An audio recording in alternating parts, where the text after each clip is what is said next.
time! Viva Piñata, filled with fun. Filled with fun! Don't be enjoying them. Viva Piñata, filled with fun. Filled with fun! Viva Piñata, don't be enjoying them. So, I'm not usually into games like this. Something about video games and violence seems to click with me, and I'm sure you guys have noticed that by the choices and reviews I've made. But that doesn't mean that I don't have a soft spot for stuff that is just undoubtedly adorable. I also have a soft spot for punny names for characters, and this game has a lot of them.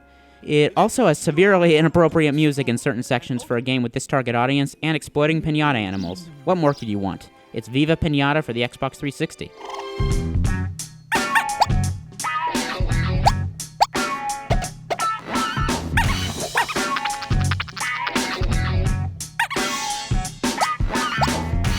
So Viva Piñata is a game built around making a nice environment and habitat by tilling soil, planting grass, seeds, and several other items.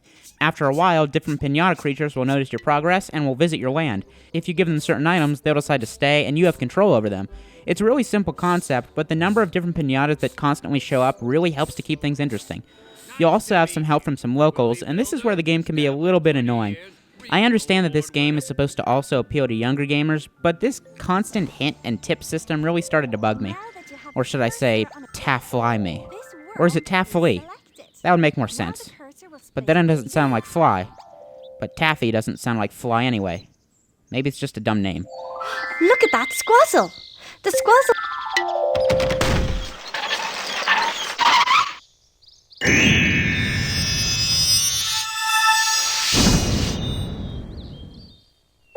This is progress, but it's very slow. Let's see if a... You're gardening.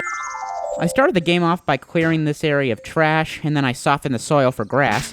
After some piñatas started coming, you have the option to complete certain tasks for them, like getting them to eat carrots. If a few of them do this, they'll have the option to mate, or romance as the game calls it. This obviously creates an offspring, and then for some reason, the game lets you start an incestuous relationship. That's pretty strange, but the process is really cool. It's a ton of fun getting a bunch of different species of piñatas, and it's even more fun watching one of them get hunted and turned into a pile of candy. You can also have some pests get into your area, and this can obviously cause some problems. This is such an excellent idea, but it's even better in execution. Everything feels incredibly natural, not artificial as the candy inside the piñatas is sure to be, and the sense of progression is constant. I'm a little bit surprised how much I like this. I don't have anything against this type of game, but still, this is really well made. Viva Piñata is also one of the most colorful games I've ever played. It fits the style of play and the game's themes really well, and the piñatas are all friggin' adorable. The audio isn't quite as good. The people's voices are just annoying, with a slight accent that really grates on you for some reason. I don't know, maybe it's just because they take forever to read lines that I can read in about 3 seconds. Then again, kids will probably like this. My, you're up late. To get a great garden, you have to put the hours in, I guess. Viva Piñata was a very early title for the 360, but it's held up way better than other games from that time period. If you're completely opposed to games like this, you might not enjoy it, but for everyone else, I can pretty much guarantee you'll have a lot of fun.